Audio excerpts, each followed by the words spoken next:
Your stream will begin shortly. Thank you for your patience. Once again, your stream will begin shortly. Thank you for your patience.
Your stream will begin shortly.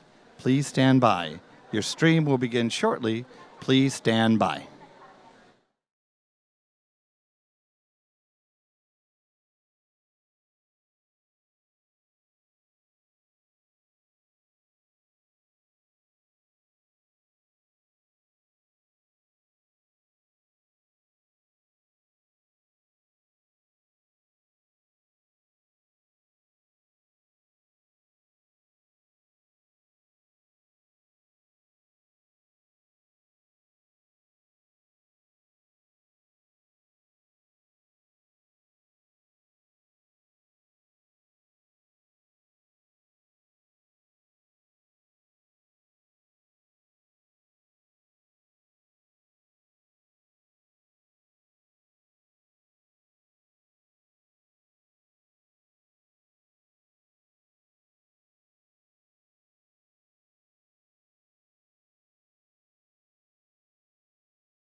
And thanks to Mel Wilson, too. I'm here again to introduce our event for tonight. But first, I really want to thank you, all of our supporters, those of you who are here in the room, who are tuning in from home. We really couldn't do this without you. The LA League of Conservation Voters Board has been doing this work for over 4 decades to endorse and elect pro-environment candidates in LA County and to support ballot measures as well. So thank you so much for supporting that. This is the only environmental debate. This is the debate where we're going to talk about climate, when we're going to talk about the issues that we know voters care about because it affects their lives. I also want to talk about the fact that we are on indigenous land. This is unceded territory of the Tongva, and we're also here on the backs of slave labor and of folks who have not been acknowledged for generations. And so thank you for fighting the good fight to make sure that folks are not disenfranchised anymore. Thank you to the candidates, to Congresswoman Karen Bass, to Councilmember Kevin De Leon, to City Attorney Mike Feuer, and to Mel Wilson. Thank you so much for being here. We couldn't have a debate without you. And so I'm going to go forward to the fact that this is an endorsement process. This is how it works for LALCV. We reach out to all qualified candidates, ask them for a questionnaire. Those questionnaires come back, we review them, and then we invite folks to an interview process. This will serve as their interview. So you will find that all candidates will be asked the same questions. There will not be rebuttals. The questions will be timed. So that's kind of how it's going to go. We have a great panel for you who is going to ask the questions, and we have ABC7's Josh Haskell, who has covered these issues for a long time. He's interviewed these candidates before. He, is a great ally in the environmental movement, and we're happy to have him here. And one thing, just really quickly, these questions are going to be framed around the city's Green New Deal and the sustainability plan. And just so, for those of you who are not familiar, LA's Green New Deal is an expanded vision for the city, for their city sustainability plan, to secure clean air and water and a stable climate, improving community resilience and expanding access to healthy food and open space, promoting justice for all, and for the future we have to build on behalf of our children and grandchildren. So without further ado, I will pass it to ABC7's Josh Haskell. Thanks so much, Shona. Good evening. Very excited to be here along with my panelists, LALCV's endorsement chair, Kirsten James, and LALCV's board development and governance chair, Richard France. We have to press these down in order to talk, so you got to press pretty hard. So if I cut in and out, give me a break. Happy almost Earth Day Eve. Finally, such an important issue, climate, the environment. Water will get its focus tonight, and I know that all the candidates here are excited to talk about that. So first, I'm just going to go through their bios quickly. Congresswoman Karen Bass has represented Los Angeles in both Sacramento and Washington, D.C. for more than 14 years, but has stayed rooted in the community here at home. She served as Speaker during California's greatest economic crisis since the Great Depression. She now represents the 37th Congressional District in Congress. Councilmember Kevin De Leon has spent his life as an educator, activist, and community organizer. He was the first Latino leader of the California State Senate in 130 years and represents the 14th District as a Los Angeles City Council member. Mike Feuer has served as Los Angeles City Attorney since 2013. Previously, City Attorney Feuer served in the California State Assembly for 3 terms and the Los Angeles City Council from 1995 to 2001. He was also director of Bet Zedek Legal Services, which helps people of all communities and generations secure life's necessities. And last but not least, Mel Wilson. He is a businessman and housing advocate with experience serving on Los Angeles County's Metropolitan Transportation Authority Board. He has also served on the United Chamber of Commerce of San Fernando Valley, eventually elected as the Chamber's president. Thank you. So let's get going. All right. Climate change is an existential threat facing every facet of the environment and society that we will be discussing today. We are going to start this question with City Attorney Mike Feuer. What do you see as the LA mayor's role on the global stage around the climate crisis? You have a minute and a half. First of all, I want to say, Josh, I'm glad that you reframed the term from climate change, which I never say, to the climate crisis. Because we have to be talking about it in those terms. The urgency is imperative for us. And the mayor of Los Angeles has a huge role to play here in LA and on that global stage. And we've seen that happen, the C40 process, enabling the mayor of the city to be on that global stage. But you only get there and are credible there if you're an effective leader here at home. And I've been a leader on the environment since the 1990s, as we've worked together for many, many years on common issues. But as we focus on the future in the city, the mayor has to be not only living up to that Green New Deal, but actually building on it and making it better. When it comes to green buildings, for example, we can do better. Accelerating the pace of making our water locally sourced here, we can do better than that. And once we demonstrate to the world that a city like Los Angeles can hit on all those cylinders at the same time, then on the world stage we say, best practices, look at Los Angeles, and you can do it too. And the other thing I want to say is, if the Senate changes hands in the fall, it's going to be particularly imperative that the mayor of the city of Los Angeles occupy that world stage. Step in. As city attorney, as you know, I sued the Trump administration over environmental issues and other social justice issues. I don't want to be in that position again of playing defense. We should be demonstrating that for the world, if we're going to actually have a habitable planet, the city of Los Angeles can be the beacon. And I intend to do that on water, on transportation, on energy, on all facets of this crisis. Thanks very much. Thank you. And to keep the candidates on their toes, we're going to jump around a little bit tonight. So, Councilmember Kevin DeLeon, if you are elected, what would you do as mayor to address the climate crisis?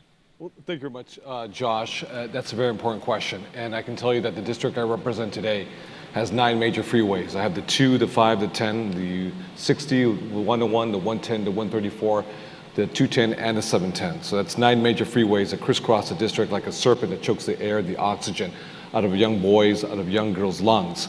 So our carbon dioxide greenhouse gases, which is atmospheric, as well as carbon dioxide equivalent, NOx, SOx, particulate matter 2.5, ozone. Ozone is what kills our children, senior citizens in the city of LA.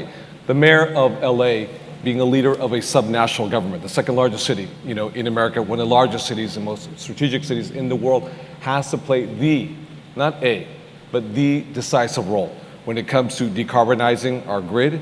In other words, we have to modernize it if we're going to electrify it, and therefore we can decarbonize it. They have to play a leading role for tree canopy. That is planting trees and as well as building out parks so our children can have green grass grow underneath their feet. They have to play a leading role in decarbonizing the largest port in the Western Hemisphere, where 30% of our air pollution derives from specifically. If you live in San Pedro, if you live in Wilmington, if you live in Harbor Gateway, all that poisonous air that you breathe into your lungs every single day. Let me be very clear and underscore the following.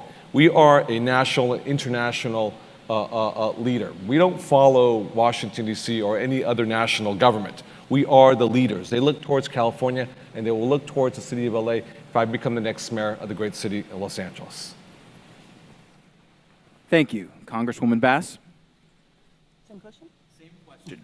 What would you do if elected to address the climate crisis? Well, first of all, I am very proud of our city and our state, and I say that because being in D.C., where people are still debating whether or not climate is a crisis, whether or not there is an issue at all. So I'm proud of the goals that our city has set, and especially reaching 100% renewable in 20 plus years. So I would continue along that path.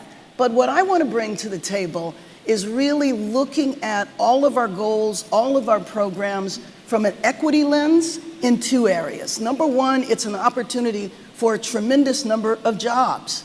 But number 2, it's also small business opportunities. So for example, we want to have more electric vehicles, especially since the price of electric vehicles are coming down. So we need to have EV charging stations all over the place. that is potentially a small business opportunity. So maybe we could go to one of the communities that is really suffering from unemployment, because I do believe that one of our fundamental problems in our city is profound income inequality, and the most extreme manifestation of that, of course, are 40,000 people who are unhoused. I was in Sacramento when AB 32 was passed, the first greenhouse gas initiative, but we didn't think about it from a point of view of jobs and how communities could benefit. We left it up to the market, and a lot of people became very rich behind it. So this time, can't we go about addressing the goals with an equity lens, job lens, small business lens? Thank you. Mel Wilson, same question. Thank you, Lee, Josh, Kirsten, Richard, thank you for having me. And thank you all for being here and being a part of this process. Some of you don't know me yet, but you will get to know me, and I think you'll like me. I'm Mel Wilson. I'm a business leader, a housing advocate, and the only one in this race that's been on the Metro Board 2 times. I was trusted by 3 different mayors, Bradley, Viragosa, and Reardon. They trusted me because they know I get the job done.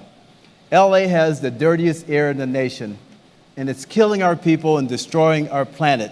It requires leadership. It requires someone with experience of bringing people together.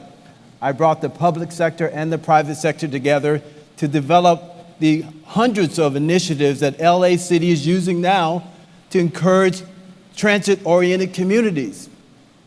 I've helped put together child care centers on transit corridors and at transit stations. And so I know how to get this job done. I can tell you this, when I was on the Metro Board, I led the way to convert 2,000 buses that ride our streets every day to low-emission fuels. When I was on the Metro Board, I led the way to create these TOC strategies. I can't see your numbers, so can you put it this way a little bit? Yeah, thank you. 10 seconds. Anyhow, thank you for being here, and thank you for allowing me to participate in this process. All right, thank you, candidates, for your responses. Let's move on to the question of environmental justice. So environmental justice, as you all know, is a fight for equity and a movement that defends the health of our most vulnerable communities. It's premised on the notion that where we live shouldn't determine how long we live. So this first question is for you, Councilmember De Leon. And this is a question from our partner, Stand LA. So I've got a little bit of a framing here. So climate change is a rapidly worsening emergency that disproportionately affects people of color and low-wealth communities. These families bear the worst social, health, and economic outcomes wrought by air pollution, fossil fuel infrastructure, extreme heat, and other harms. Recently, the City of Los Angeles has taken steps to address greenhouse gas emissions from buildings. What will you do to ensure that decarbonization policies integrate principles of housing and energy justice? And how will you ensure that the benefits of building decarbonization materialize for communities of color and low-income residents? Thank you very much, Richard, for a very important question. And I'm not waiting for the fancy title of mayor to lead on this issue, because I'm leading right now. In fact, I've been leading for the past decade on this issue. I created the first instrument in the nation to quantify carbon dioxide and carbon dioxide equivalent in neighborhoods, to your point, that are disproportionately impacted by the consequences of climate change as well as dirty air pollution. That's Senate Bill 535, and we took a 25% floor, if you will, of all cap and trade revenue. So we're talking about hundreds of millions of dollars, not tens of millions, but upwards up to $1 billion now that have been invested in communities that have been disproportionately impacted by both climate change. That's the type of leadership that I'd bring to the City of LA as mayor. Also to the first bill I ever passed in my entire life, the first one I ever introduced, was Assembly Bill 31, which I took $400 million to create parks for poor people, our people, the people who actually make the city go. In fact, I've created 22 parks in the City of LA because of my equity prism, which I've been doing way before equity became sort of the in thing today. Time. Thank you. Congresswoman Bass, same question. You know, environmental justice, I actually remember when the environmental justice grew out of the broader environmental movement, because the view was communities of color, disadvantaged communities really were not addressed. I know that you talk about the freeways, all those 9 freeways that Representative De Leon mentioned.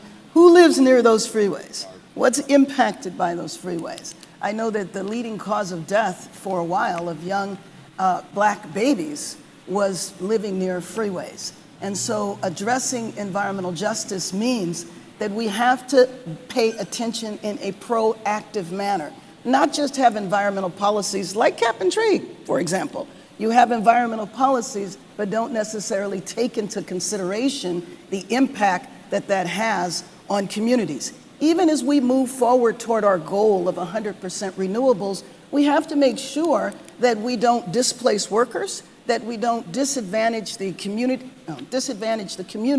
that are heavily impacted. That was quick. Thank you. How fast was that? 60 minutes? Oh, 60 seconds? Oh, okay.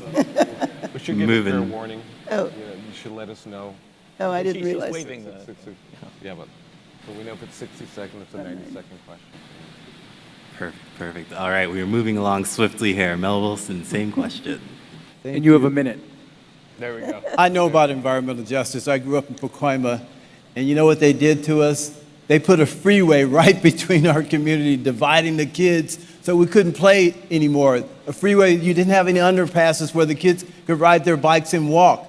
So I know about this. I was recently in Watts where the 105 freeway and the green line and the blue line merge, and the air is dirty there. I was in the port area, San Pedro. The area is probably the dirtiest area in the city, right there. So I understand this. When I was on the Metro Board, I convinced Mayor Villaraigosa to make sure that the LAX Crenshaw line was going to be real. I also fought for equity to make sure that the Leimert Park Station was funded. We were $120 million short. I get it. I've done practical things to make our city green. Thank you. All right, and City Attorney Feuer. Thanks very much. So as city attorney, you know my record on environmental justice. Just sued Monsanto over putting PCBs into waterways that are typically adjacent to underserved communities. Sued an oil production facility, Alanco, near USC, to prevent it from reopening until it could demonstrate it could handle cutting-edge protections for the community. It couldn't, it stayed closed. Going after a scrap metal facility that was sending shrapnel over a fence into Jordan High School, preventing that from continuing and jeopardizing kids in underserved communities. I could go on. These are fundamental elements of my record. And as mayor, I want to take this to a whole new level because the leadership has to focus on this. Where are our oil extraction facilities most frequently located? In underserved communities, I'm going to accelerate the pace of phasing them out. Where are our abandoned oil wells located? In underserved communities, I want to accelerate the pace of capping them. What are we going to do about the fact that our major industrial sources, including the city's own sources, are in underserved communities, like the water and power facility that's in the valley, for example? These are the specific elements of an environmental justice agenda that one should adopt. As mayor, I'm going to be that guy. Thank you. All right, and staying on the topic of air quality, Councilwoman Bass, this question is for you. After decades of air quality improvements due to the Clean Air Act and other regulations, California and Western states have recently experienced worse air quality. What would you do specifically, or what measures specifically will your administration take to protect public health and improve air quality in the Los Angeles basin? 60 seconds. Thank you. I got it now. Well, first and foremost, we know that the port is number one. And so we need to continue moving toward electrification of the port, not just the trucks, but moving toward electrification of the overall port operations. And considering that the port is responsible for 40% of the goods that travel through the country, the federal government has kicked in. We were able to pass millions of dollars in the infrastructure deal, but we need to do much more than that. And then we need to get people out of cars. But in order to get people out of cars, we have to make sure that public transportation, number one, is safe, and public transportation is accessible to everyone. And we also have to deal with the airport.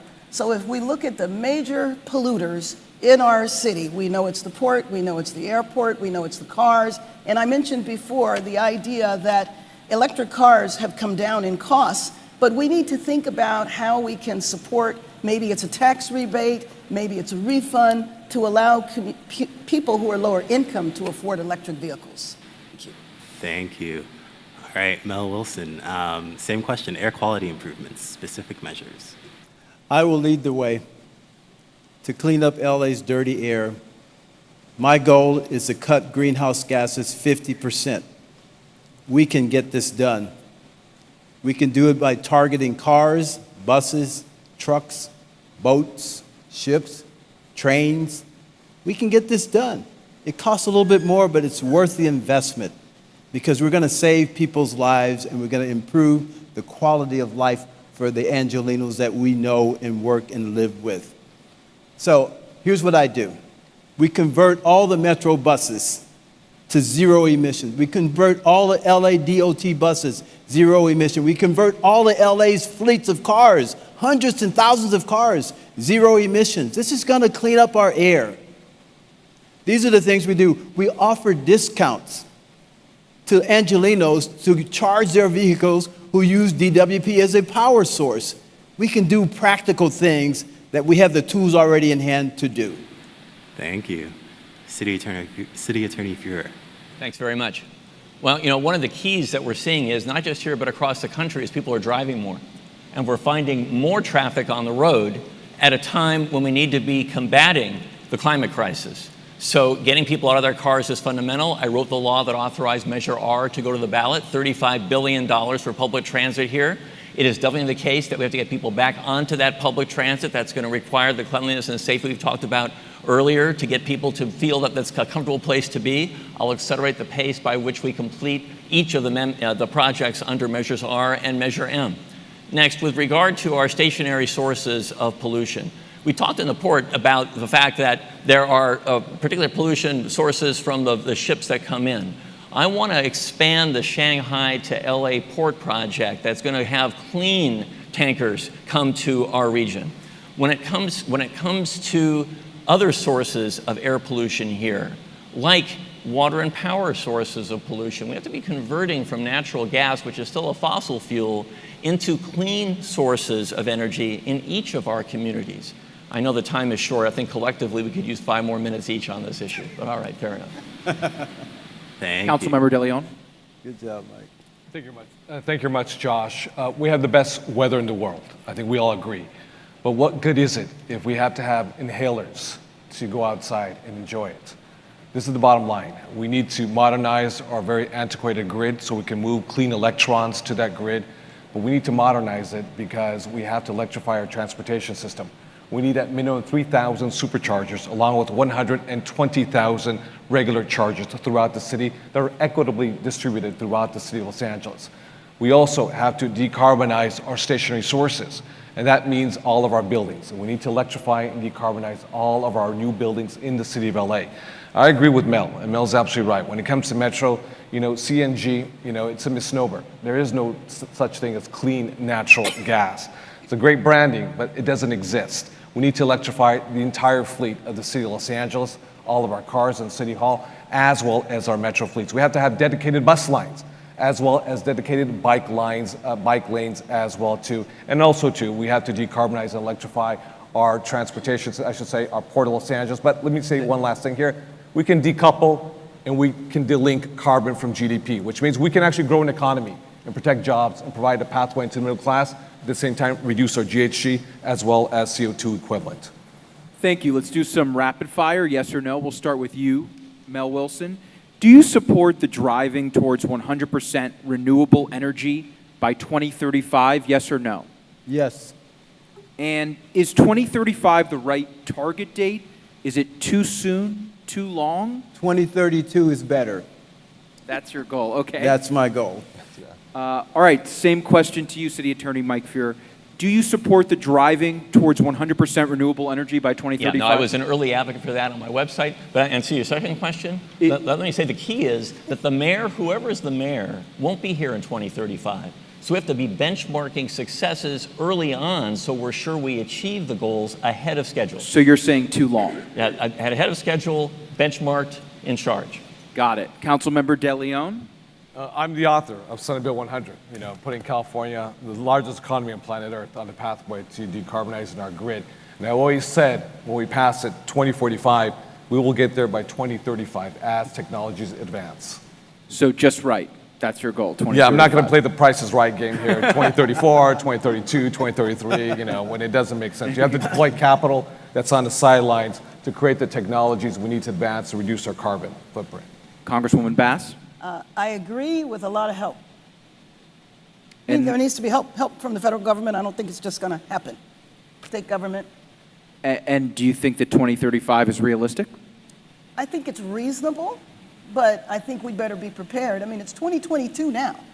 We're talking about 13 years from now. So it's hard for me to see that we would be at 100%. I support charging forward to do that. Better have plan B. Okay, Kirsten, take it away. And this next question, you will have 90 seconds. Great, thank you. So now we're going to move into the issue of local water. So with extreme cycles of drought and storms, LA is facing a less secure water future. There are opportunities to utilize a multi-benefit approach to capture, clean, and reuse water. For example, it was reported that during the December rainstorms, nearly 30 billion gallons of fresh water went straight into Long Beach Harbor, which could have otherwise been captured and reused. Similarly, each day, Hyperion discharges approximately 270 million gallons of treated water to the bay. The LA New Green Deal sets a goal to source 70% of LA's water locally by 2035. So the question to all of you, what specific actions will you take, if elected, to ensure that the city of LA maximizes its current water supplies, becomes less reliant on imported water, and ensures access to clean water for all city residents? Again, this is a 90-second response, and we'll turn to you first, City Attorney Feuer. Thank you so much for the question. So let's also contextualize the question.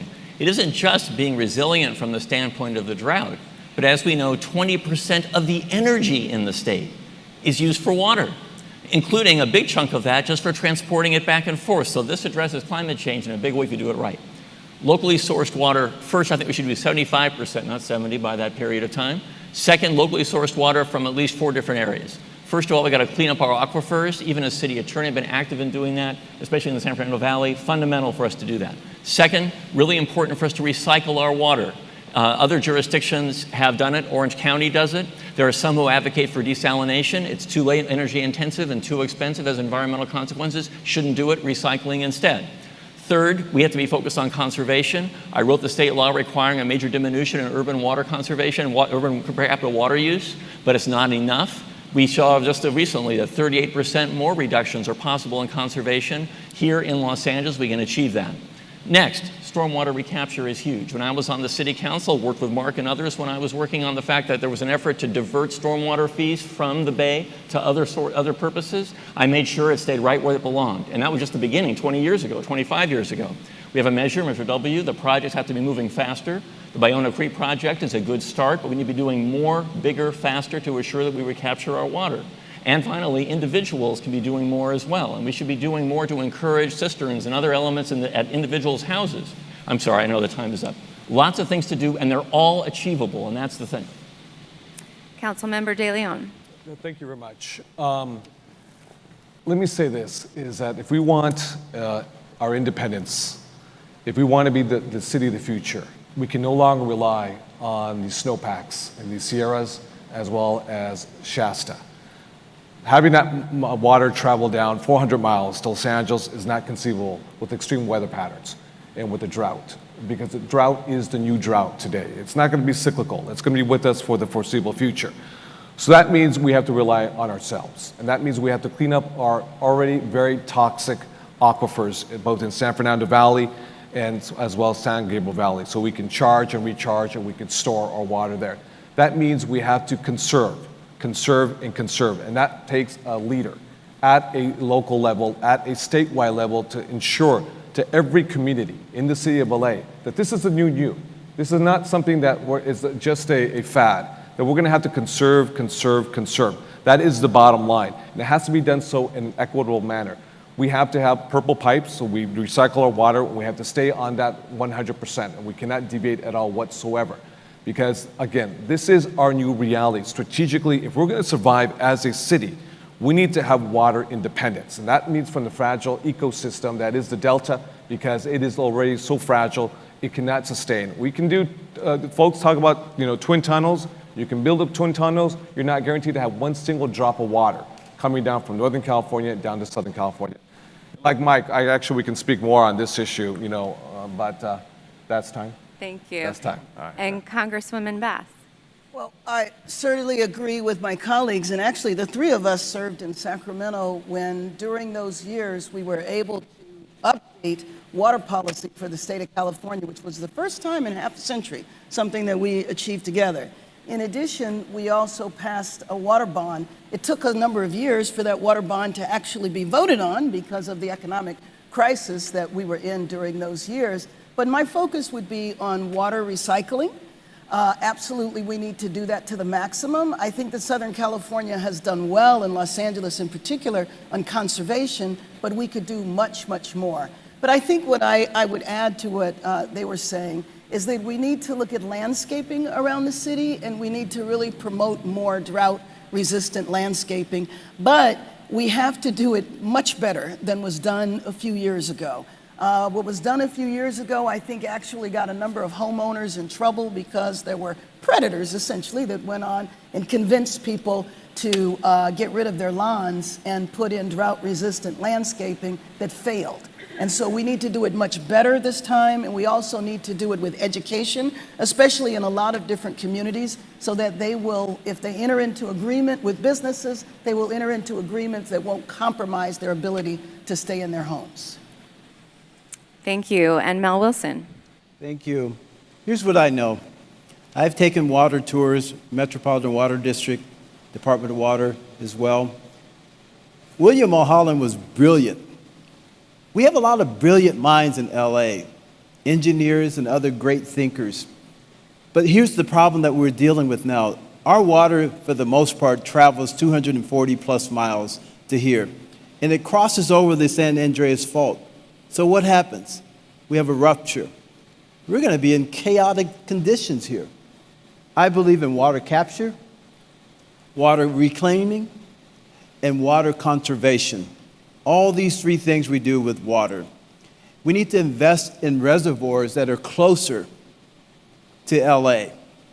We need to stop letting the rainwater, not just storm water, but just regular rainwater, run off into the curb and down to the LA River and to the ocean.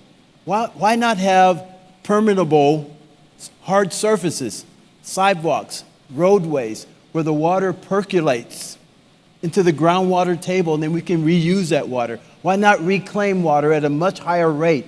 Why not help our Angelenos who don't have the funds, who live in poorer communities, to be able to recycle and renew their energy sources with respect to water? There are a lot of things that we can do that's not been done yet, and they're not out of the whack ideas. They're just common sense ideas. That's what I bring to the table. Thank you. Thank you. So for this next question, I'm going to start with Councilmember DeLeon. You'll have 1 minute. The pandemic revealed just how important parks and green spaces are to our physical and mental health.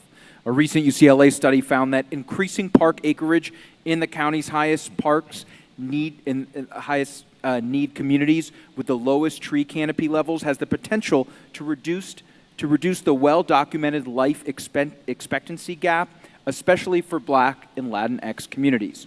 What will your administration do to increase park and green space investments beyond current city budget and bond revenue levels and prioritize these investments in the communities that have suffered the life and death consequences of park inequities for generations?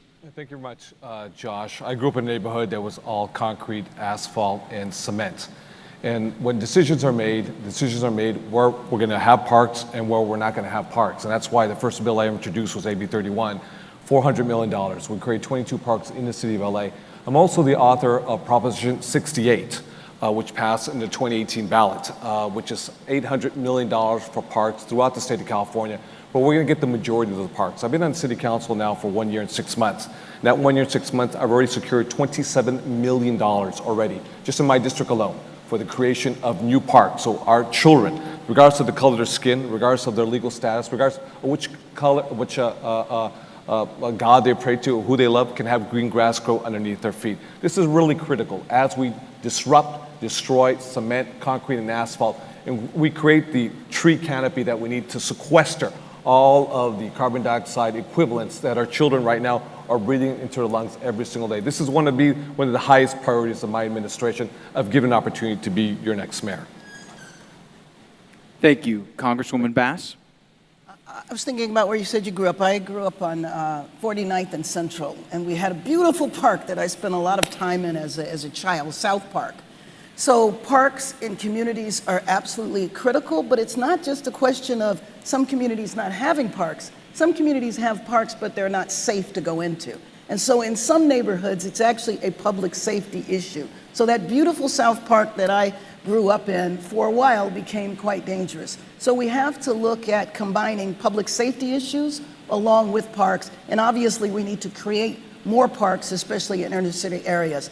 When I was in the state legislature, provided funding for the Baldwin Hills Conservancy, you know, the Stocker oil fields. So I live right near the Stocker oil fields, 350 oil wells that we are planning for in the future for those oil wells to go away and for that park to be the largest park, actually even bigger than Central Park. And so we need to focus on that. We need to figure out how to get rid of those oil wells because that's a tremendous amount of land that would be a beautiful park if it could be developed to its full extent. Mel Wilson? Thank you. The lack of parks is an equity issue. You'll notice it in communities of color and low-income communities. The community I grew up in, Pacoima, the freeway took away our park. So what we need to do is realize that investing in parks is also investing in public safety. It's a crime deterrent when kids can release themselves. It's a mental health benefit when people who are stressed out because they've been cooped up, and it revealed itself during COVID. They can go to their park, walk their dog, hang out, do the things that people do to release themselves. So we certainly need to invest in this. Here's how we get it done. Land use policies. It's one of the most discriminatory policies that are out there. We need to make sure there's open space in all communities, not just communities that are the affluent communities. We can do this. I believe that we can all work together and get more open space, breathe better, and release ourselves from all the anxieties that we're experiencing. City Attorney Feuer? Thanks very much. So the mayor's going to have to be pragmatic when it comes to this fundamental issue. When I was on the city council, I led the effort to begin joint use agreements with LAUSD schools to green those campuses and have them be open throughout the city. They are not open throughout the city right now, and they're not all green. And in fact, too many schools are covered with asphalt, so that even during the day, those kids, as a matter of their education and their health, are suffering. So I'm going to work closely with the LAUSD to expand the availability and the quality of green spaces on school campuses, because we're not going to create a lot more open space in the most densely populated areas of our city. We need to improve the quality and availability of what is already there. There are other ideas too, by the way. I support the Hollywood Cap Park, for example, a visionary idea to put a cap over the freeway in Hollywood and create a large park there. There are other visionary ideas we can explore, but first I want to take advantage of the space we have, build on the successes I led 25 years ago, and make sure that every child close to their home has access to a green place filled with trees on the weekends, not just during school hours.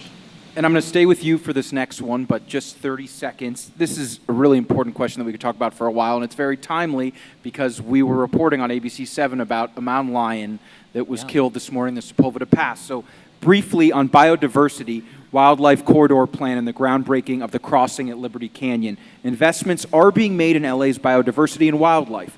How would you invest in restoring biodiversity and nature in the city to respond to global climate change, support ecosystem health, and provide equitable access? In 30 seconds, okay. So the mountain lion was killed the day before the crossing was going to open, right? So first thing, we obviously need to accentuate the importance of having those crossings, but then in our local communities, There are all kinds of steps we can take. In the Santa Monica Mountains, for example, the biodiversity issues are huge. We should be restricting development from ridge lines and keeping those spaces open. As a city council member, I secured funding to create open space and assure it was never developed in Sherman Oaks. That's a great example, but the same example should be applied in South Los Angeles. Thank you. Mel Wilson. I was endorsed recently by both of the Native American tribes that live and dwelled and settled this area. And so I believe in protecting our earth. Nature was here long before we were. And so when we start allowing developments to encroach upon natural habitats, we create problems that are avoidable problems. I would urge us not to do that in the future. Protect the land. After all, tomorrow's Earth Day, right? Let's get it done. Congresswoman Bass. I definitely support the wildlife crossing, but I do think that we need those in other areas as well. And looking at ways that we can, well, number one, prevent the building in some of those areas. I mean, aside from encroaching on wildlife, we also have to worry about the fires, the wildfires. And so not developing in those areas, but having more wildlife crossings than the one that is planned. Councilmember De Leon. Yeah, you know, for a variety of reasons, we've had mayors, we have council members, members of Congress, the state legislature, planning commissioners, people who are very powerful, who are non-elected, who decided that we should pour cement, asphalt, concrete, build strip malls in the city, as opposed to protect habitat. We can no longer be developing on hillsides, on ridges in the city of Los Angeles and nearby. What we have to do also too is we have to build much more pass-throughs. The ones that we're building right now are too few, quite frankly. We have to build a lot more to prevent the really tragic and sad, killing of this morning of the mountain lion. And staying on topic, I'm going to send it to Richard for some more housing and development questions. We're going to start with you, Mel, and you'll have 90 seconds. Richard, take it away. Thank you. All right. So, on the topic of housing, we're contending with an increasingly unaffordable housing and expanding population of unhoused individuals and families in Los Angeles. Land use decisions, as you all have noted, persistent economic disparities, and systemic inequities have only worsened the problem. So the question is, as the population continues to grow, as wildfires become more extreme due to climate change, and as communities facing immense affordability challenges contend with the threat of displacement, how do you plan to balance the need for housing and housing production with the needs for protecting and conserving our natural resources? Mel? Well, it starts really with the community planning process. Neighborhood groups get engaged in the early steps. We do environmental studies to make sure that we are planning for the future. LA is required now to build almost 500,000 new housing units over the next 8 years.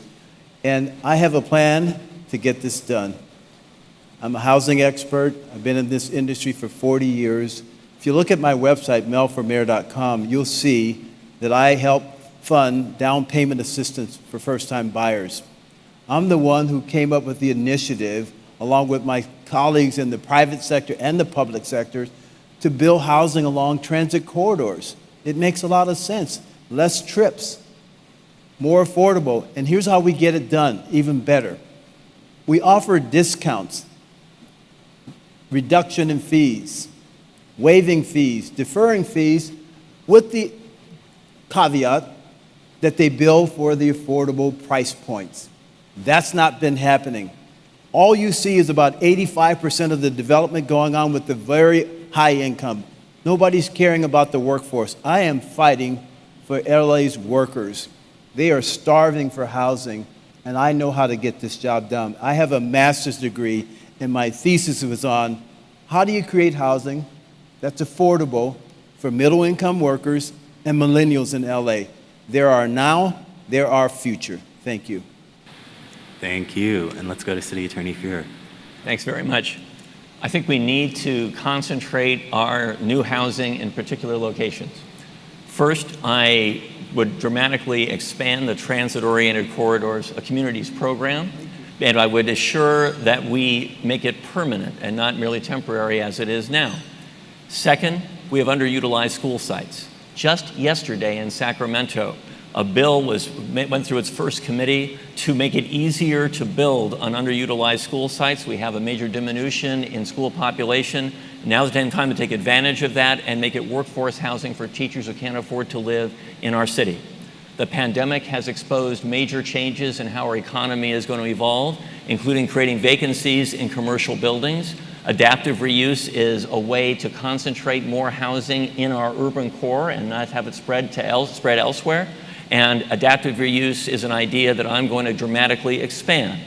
Next, we have a number of outmoded rules in the city. There's also legislation pending in Sacramento right now that'll make it possible for multiple apartment bedrooms to be located, occupied by different families around a common area where cooking and recreation happen together. Can't do that now in the city. Should be able to do it. Do it in New York. Do it in San Francisco. We should be doing it here in Los Angeles. All these steps are focused on the same principle. Let's be taking advantage of our local infill opportunities rather than spreading out, endangering people from fires, causing more traffic congestion and pollution. Let's go to Councilmember De Leon. Thank you, Richard. I grew up where we rented a room in an already crowded house, and I grew up where we rented a room at the bottom of a house in the basement. So the question is very simple and straightforward. What kind of city do we want? Do we want a city that only works for the super wealthy and the elite? Or do we want a city that works for people like us, the people who make the city go, working people, middle-class people? In a city where the median price of a home is $1 million, where the average rental is $2,600, where the average income household is $62,000 a year. So our RENA goals are $500,000, $456,000 to be very specific. Half of them have to be affordable.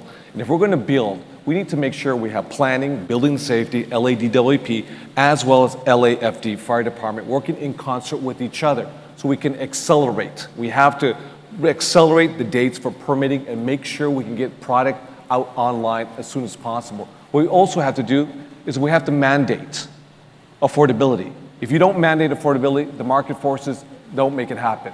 Mel just mentioned that we have 70,000, a surplus of luxury market unit rates right now that are sitting empty. You can rent it if you want. Now, I don't know if you can afford it, but you can rent it if you want. 70,000 right now as we speak. But we have right now folks who are barely holding on. If we're not for an eviction moratorium, they may be our new unhoused community members living in our streets, our sidewalks, in our alleyways, in our parks, as well as their cars. So we need inclusionary, and we need to make sure that we streamline the process within the city of LA to make sure we bring this product online sooner rather than later. Thank you. Councilwoman Bass. Congresswoman Bass. That's quite all right. This is the crisis of our city. This is absolutely the crisis of our city. And again, the most extreme manifestation of this crisis are 40,000 people who wake up every morning, who sleep on our streets. And this is something that we have to end immediately. I frankly think that the city and the county have approached this not from a point of view that it has to be solved, but from a point of view that we're never going to actually get to ending it. And we need to have an entirely new perspective, which is viewing it as an emergency. So we need to get 40,000 people off the street. We need to prevent 40,000 new people from going on the street. So we have to prevent people who could become homeless.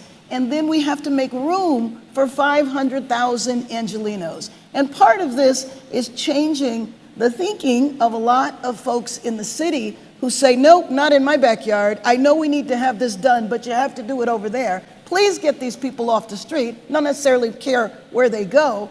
We have to begin to change that and say the only way this is going to be solved is if we all come to the table together and recognize that this is a problem that the city, the county, the state, and the federal government have to work on. We have hundreds of acres of publicly owned land. I would begin there. Also, we need to expedite the process. So there's too much bureaucracy that people who are interested in building have to go through. And they'll all tell you they can go to Downey and get something built. But when it comes to getting something built in LA, it's a big hurdle. All right, let's move to zero-emission vehicles. We'll start with you, Councilmember De Leon. You'll have 1 minute. Kirsten.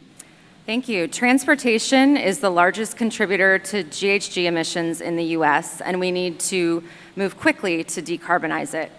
Zero-emission transportation and goods movement are also cornerstones to improving our air quality and enhancing Angelino's quality of life. So the question is, as EV uptakes continue to increase, how can we ensure that DWP is prepared for grid impacts? What will you do to get the utility ready for this transition and ensure sufficient charging infrastructure is in place in communities throughout LA? Very good question, Kirsten. I'm the author of Senate Bill 1275. You know, it's 1 million vehicles, but also equitable distribution of rebates for communities of color throughout the state of California. Now, I stated earlier that if we're going to electrify our transportation system, we have to modernize our very antiquated grid, because our grid right now will not support all the superchargers and 120,000 chargers that I propose to be distributed equitably throughout the city of Los Angeles, especially in communities of color that has been disproportionately impacted by both carbon as well as all that harmful pollution that we breathe into our lungs every single day. We can disrupt the school-to-prison pipeline. You know, no more Vacaville, Folsom, Chino, Pelican Bay, but rather Cal State LA or UCLA, or guess what, LA Trade Tech or LA City College with a good career technical education, because these are jobs that must be done physically on site. They can't be offshored to Guangzhou, China. They can't be outsourced to a right-to-work state. They must be done physically on site, and we can create that pipeline from our communities into the pathway into the middle class, because that is the future, but only with the right leadership in the city of LA. Thank you. Congresswoman Bass. Well, we absolutely need to do everything we can to update and strengthen our grid. But I'll tell you, one of the things that I worry about the grid is a slightly different subject, but we need to protect the grid, especially from cyber interventions. Cybersecurity is a real big issue, and I think that that's something that people don't pay a lot of attention to. And given what's going on in the world today, we better be thinking about that. So we need to get people out of their cars.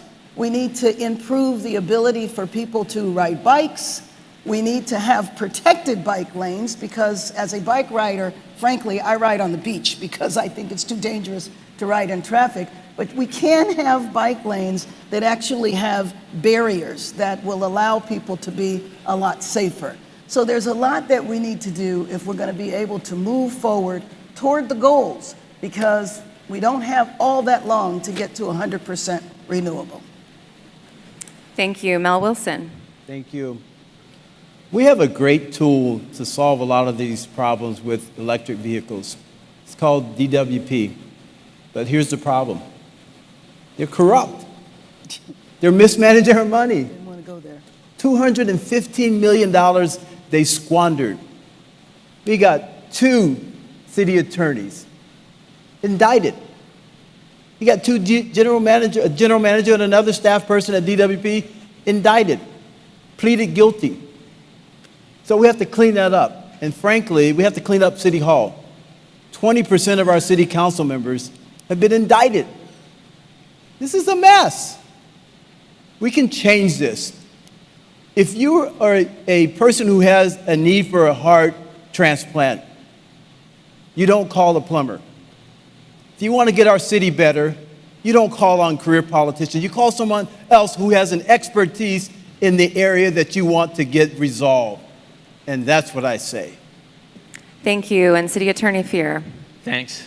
So the question is right on. We're going to have more capacity in our grid. The question is, how do we get that capacity? There are at least 2 or 3 different ways to do that.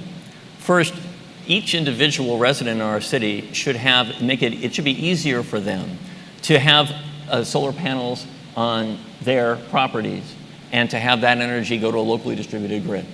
Second, our buildings all public buildings need to be greened thoroughly and create more energy sources there.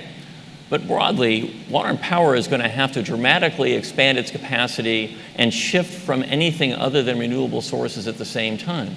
That's going to mean more solar and more wind. And that's going to mean doing those things in locations where the mayor is going to have to be very sensitive to the local issues involved in expanding solar farms in desert communities, for example, from which we would derive energy. All these things at the same time need to happen. But bottom line, locally distributed sources, easier for everybody in the city to use it, green buildings, building capacity more broadly, and driving here. All right, let's move to public transportation, Mel's favorite topic, but we're actually going to start with Congresswoman Bass. You'll have 1 minute. Richard? All right. So, as you all have mentioned, investments in public and active transportation alternatives to single occupancy vehicle trips is going to be critical. How is your vision for Los Angeles' transportation future going to ensure that our city is on track to meet and surpass greenhouse gas reduction goals? Well, first of all, we're going to move forward and complete all of our projects, all of our Metro Rail projects. We need to do that. But we also need to make sure that we can help get people out of cars. In order to get people out of cars, we need to have more transit-oriented development. So it would be nice if we could reach the point of public transportation where it was within 1,000 feet or so of a stop, so that a person could get out of the car and would have access. I mentioned before bikes. We need to look at other vehicles. The scooters that are around, I will tell you that the scooters worry me because I know that they're dangerous and I know that a number of people have been killed there. We need to look at transportation in a way that we look at all of the different ways that people can get around and expand that. We talked about electric vehicles, but we need to figure out how to help people who today can't afford an electric vehicle actually afford one, whether that's a rebate, whether it's funding, et cetera. Al Wilson, to you. Thank you. We have the beginning of a really good system. The public has agreed to fund it. But here's what the problem is. Gas prices are at $5 a gallon or more, but people are not rushing to public transit. Why is that? Because it's not safe. Yeah. They don't feel safe. I ride the buses. When I was on the Metro board in the early 90s, we had a dedicated police department. 300 officers. They got on the buses, they got on the trains, they got on the stops, and they made it safer. We have to get safety back in it. We cannot convince people to put their health at risk or their life at risk, so we have to make it safer. I believe in public transit. I believe in investing in it. I believe in building housing along transit corridors. These things make a lot of sense, but it has to be first things first. You got to make it safe. If it's not safe, people are not going to abandon their cars, and the people who don't have their cars are just going to have to suffer, and it's not right. Thank you. City Attorney Feuer. Thanks. So public transit discussions so far on this discussion have centered principally on fixed rail. And look, the fact is, as I said earlier, there would have been no Measure R had I been able to authorize that as a state legislator, because I recognize that land use and transportation policy is so deeply tied together. And as mayor, of course, I'm going to accelerate that, as I've said. And we all agree that safety and cleanliness on that public transit is essential to encouraging ridership to return. We haven't talked much about buses. Let's go into that for a second, because there are a number of transit-dependent people living in our community for whom buses aren't working well. First, they don't come as frequently as they should along our most traveled routes. As an MTA official, I'm going to expand the number of buses on those most traveled routes. We need more rapid busways in the city. And then there are very prosaic things that we can do to help encourage people to use the system. Ought not bus stops, for example, have digital readouts that say when the bus is coming, the same way that we do for subway riders, for example. So I want to focus on making public transit more expanded, more quickly, clean, and safe, both for the fixed rail rider and for the bus rider. Councilmember Delia. Thank you, Richard. There are 13 board members on Metro. So the mayor gets 3 appointments, and that's 4. You coalesce with 3 others, and you have 7. Then you have a majority. And then you can move forward a big, bold agenda for the city of LA and for the whole metropolitan area of this region of LA. Dedicated bus lines. I'm having one dedicated bus line come from Pasadena through Eagle Rock, where we're taking 2 lanes and reducing it to 1 lane on each side with bike lanes. On 7th and Figueroa to the heart of Skid Row, and 7th and San Pedro, we're going to have a dedicated bike lanes on both sides. And guess what? To Karen's point, which is so important, we're going to have a physical barrier. It's not going to be some plastic pylon that's going to be there. There's actually going to be a physical barrier there, so we can encourage more folks to utilize, bike lanes without the fear of being hit by a 5,000 piece of metal. And by the way, we have to encourage folks, many folks in this room, to utilize public transportation. not just EVs or zero emissions vehicles, because a public transportation system only for the poor is not sustainable over a course of time. We have to change behaviors and get middle class folks with high educational attainment and upper middle class folks to get out of their cars and start utilizing public transportation. Because we need it to be safe and clean, but we already had an issue before the pandemic. Thank you. All right, we're going to do 2 rapid-fire yes or no questions each, and we'll start with you, Mel Wilson. First question, yes or no, should all new buildings be required to be all electric? No. And a question on plastics. Would you aggressively phase out single-use plastics in LA? Yes. City Attorney Feuer, should all new buildings be electric and single? Yes, the question isn't whether but when, and requires us to discuss the time frame within which to phase that in. But I absolutely believe that that is the direction we should be going in. And as to single use, yes. Councilmember De Leon? Unquestionably, the answer is yes and yes. We're decarbonizing our grid right now.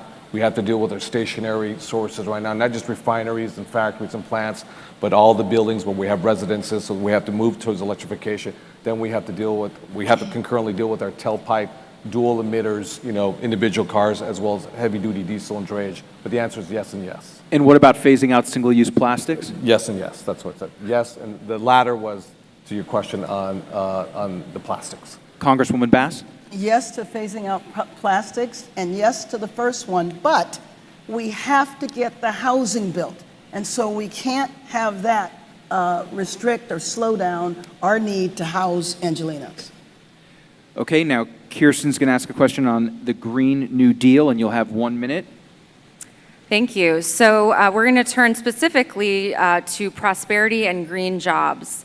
So the LA Green New Deal provides a target for creating 400,000 green jobs by 2050. However, there actually is potential to go well beyond these numbers. A recent LACV report finds that LA County's green economy could grow to 600,000 green jobs by 2050, potentially outpacing overall county job growth. These jobs can create important social benefits, including GHG reductions and community health.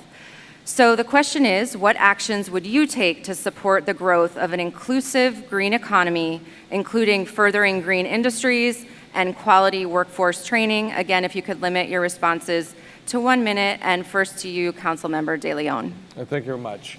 With Senate Bill 350 and Senate Bill 100, we created upwards up to 500,000 new jobs statewide for the 5th largest economy in the world. We legally committed the largest economy on planet Earth to decarbonizing its grid. And as a result, we created real jobs, a pathway into the middle class. Majority of those folks were actually people of color, Latinos and African Americans statewide. This is what we're going to do in the city of LA, because we don't need the Federal Trade Reserve, nor do we need the President of the United States or anyone else. We can drive our economy in the city of LA. We have no other choice if we're going to have real tangible jobs that can be outsourced or offshore elsewhere. And we can do so by decarbonizing our grid. We can do so by decarbonizing our buildings. We can do so by modernizing our grid and building out the infrastructure that is critical. This is not a sort of phase thing. This is the new economy of tomorrow, and we have no other choice. If we're going to put people to work so they can have a pathway into the middle class, so they can put a roof over their head and give their children a real opportunity to succeed. Thank you. Congresswoman Bass. I would start by making sure that we can retrofit, do whatever is needed to convert our buildings so they would be green buildings. And in doing that, we could do it in a way where we have job programs, where we recruit people, where we target areas where unemployment is high, where jobs are scarce, where people who have criminal backgrounds can't find jobs. So I think it has to be done in a very, very deliberate fashion, but that's where I would begin. That, I think, could be a source of tremendous number of green new jobs. Thank you. And Mel Wilson. Thank you. This is a great opportunity for us all. We have to make sure that we train people, however, to convert from low skills to specific skills for those green jobs. We talked about electric vehicles. A lot of the people in the low-income bracket cannot afford one. We can't wait for 2050 to get this done. I bridge the gap. The public sector, the private sector, we can coexist. My goal is to clean up LA's dirty air cutting greenhouse gases 50%, using private sector initiative, using all the brains that are right here in LA, many of you in this room, to make this happen. The old way does not work. The talk about time is done. We got to start this right now. We got to create these jobs right now because people are leaving this city, and it's breaking my heart. Thank you. And City Attorney Feuer. Thanks very much. From the beginning of my campaign for mayor, I've been talking about how not just consistent but necessary it is to talk about greening Los Angeles and the economy going with that. We should be at the heart of a green economy. So what does that look like? I alluded earlier to the fact that I've worked closely with the school district before. This is an opportunity for the mayor to tie into LAUSD. We should be creating programs that don't start in high school, that start in middle school, to make sure that kids are trained for the jobs of the future when it comes to the green economy here, and giving those sixth graders a sense, if they stay in school, there's something to shoot for that's concrete upon their graduation. Maybe a community college degree is enough to get you there, for example. Next, I think it's an opportunity for the mayor to lead partnerships with the private sector, but particularly with labor, because we have already opportunities for apprenticeship and job training programs. Let's bring labor in and not consider them an enemy in this process as we collaborate to assure that we retrain people, or for the first time train people, to get into this work. Lastly, job readiness is important for a lot of folks who can participate in this process. Training only works for someone who's prepared to enter the process. That job readiness piece precedes that. As mayor, I get that. Thank you. Thank you. So this next question, we'll start with Congresswoman Bass. We have two more questions and then closing statements. And thank you again for all your time and passion about this topic.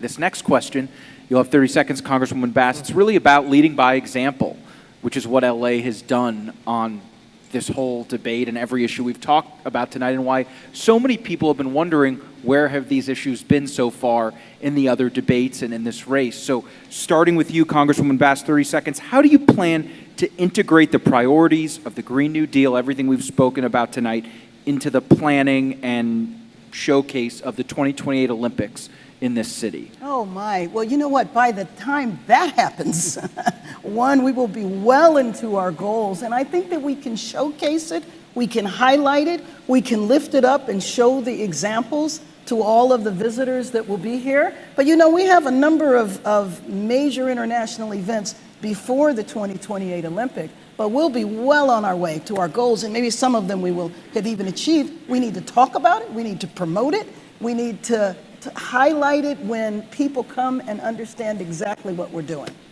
Councilmember De Leon. Thank you very much, Josh. We will no doubt accelerate our goals, be at minimum halfway to our goals by the year 2028. But let me also be very clear, because we have to also deal with the humanitarian crisis of our lifetime, which is the issue of homelessness. Because if we don't, by the time the Olympics roll around, we will win the gold medal, we will win the silver as well as the bronze, as the most homeless capital in the entire world. And we don't want to do that. We want to provide a roof over the head of so many unhoused neighbors that we have here today. So we will reach our goals, but I also want to be very clear. We have to deal with the homelessness humanitarian crisis of our lifetime. City Attorney Feuer. Well, we all agree that this is an opportunity to showcase things, but let's talk about what that really means. You know, so much of the innovation here in Los Angeles can derive from some synergy with other places. For example, we know we've been drawing on research in Israel about how to deal with water in a more efficient way.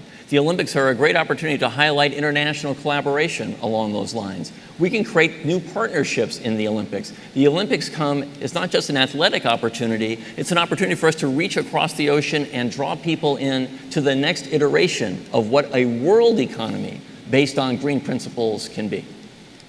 Mel Wilson. This is another wonderful opportunity. I don't know why, maybe I'm just the glass half full guy, but I see opportunities here with the Olympics, bringing cultural exchange, business opportunities. But let's keep it real.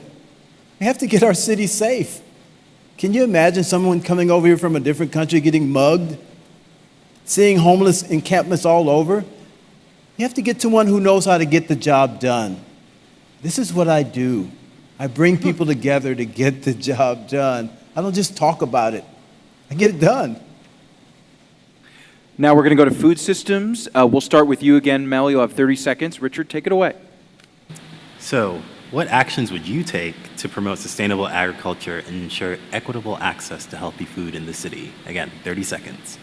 First of all, I'm a foodie. Tell me where your favorite place is, I'm there. Okay. So, What's your favorite place? oh gosh, I have several of them. I have Hotville Chicken in the Lemert Park area, Crenshaw District. We'll talk after. We'll talk Okay, after. we'll talk. Can I have my time back?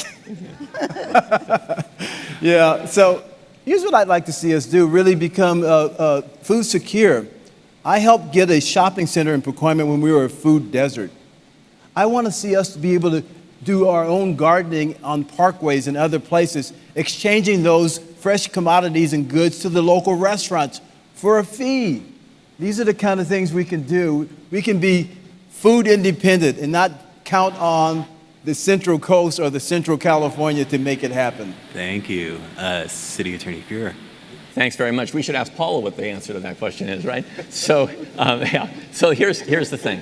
We have too many communities where access to fresh fruit and vegetables in particular is hard to do, hard to find. So the liquor store becomes a place that you get a piece of fruit, for example. One of the key aspects of my candidacy is I'm going to lead a private sector effort to infuse major resources into underserved communities to ensure, among other things, fresh fruit and vegetables are available. I'm going to expand community garden opportunities throughout the city of Los Angeles. I know my time is up, but this is a big deal thing. Because if kids are not prepared to go to school because they're not well fed, those kids are not going to perform at their highest and they're going to be losing opportunities. Thank you. Thank you. Councilmember De Leon. Thank you, Richard. We have type 2 diabetes. We have issues of obesity. You know, during the pandemic, we saw folks who could perhaps Instacart, Trader Joe's, Gelson's, Whole Foods have food delivered to their front step. But we saw in many black and brown communities, folks who didn't have that luxury, who are frontline workers relegated to the back of line for life-saving vaccinations, as well as PPE equipment. So we saw the rich get richer, the poor get poorer, and the middle class actually get smaller during the COVID pandemic. So getting back to food deserts in our communities where we don't have access to, Thank you. I don't blame you. I blame Josh Haskell. Yeah. Same. Congresswoman Bass. Sure. The issue of food deserts is something that we started working on in Community Coalition in the 1990s because we didn't have access to decent food. And as a former healthcare professional, when we would make prescriptions for people to be on a 1,200 calorie diet, well, people didn't have access to the food. And so we waged a campaign for the grocery stores that did exist in South Central. They sold out-of-date products that they got from more affluent communities. And so we literally had to picket stores, we had to fight, we had to push to have quality food in the areas. One thing that I would do in terms of community gardens, we have a number of vacant lots in some of the inner city areas. Those could be used as community gardens. Thank you. So now for final statements, we'll bring it back to that where we started, which is this climate crisis. You can use your time. You'll have a minute. You can say whatever you'd like to say. We'll start with you, Congresswoman Bass. But just in the last 2 years, LA has experienced its highest temperature on record and the worst pollution since the 90s. We're also in a drought. So keeping all these things in mind in the crisis. Anything you want to close with? You have a minute. Sure. Well, one, I want to thank the League for inviting me to participate. We worked together very well when I was in the State House. And climate, of course, is the existential crisis in our country, on our planet, and we need to do everything we can to move forward toward our goals. LA is getting so hot. I know areas where you didn't need air conditioning, you need air conditioning now. So especially in those areas, inner city areas, we need cooling centers. But we just can't have the cooling centers because people won't necessarily know that they're there. We need to do the outreach, especially to our seniors. And then, of course, we need to get people out of cars. So one idea might be, given that we all learned how to telecommute during the pandemic that still hasn't ended, maybe we could bring together public employers and private sector employers and say, can we stagnate? Can we stagger when people go into work? That might help in terms of reducing the number of cars that are on the road. But it is an existential crisis. We have to fight for our planet. And thank you for your leadership over all these years on this issue. Councilmember De Leon, 1 minute. Thank you so very much. I'm so honored to be here with each and every one of you. Let me say this, that the future we want is actually within reach, but only with the right leadership. And I had the honor to represent all of you at the Conference of Parties, the United Nations, both in Peru as well as Morocco, and represented you with then Governor Jerry Brown at the Conference of Parties 2015, when we reached a historic accord globally on reducing our carbon emissions. But if we want the future that we want, we have to energy efficiency, we have to retrofit, and we can create jobs. We have to modernize our grid, and we can create jobs. We have to build up our transportation electrification system, and we can create jobs. We have to create more parks and protect open space, and create more trees or plant more trees for more canopy, and therefore we can create more jobs. But it only can be done with the right leadership. Anyone can talk about these issues or glide over the talking points on this issue, but it takes the courage of your convictions. I've had the fossil fuel industry spend $25 million against me. You gotta have the courage of your convictions, know how to stand up and do what's right, and also have the capacity to move forward very complex, arcane energy policies that not just anyone can do. And therefore, I thank you very much for your consideration. City Attorney Feuer. Thanks very much. So if I were a league member evaluating whom to support in this race, I'd be asking this.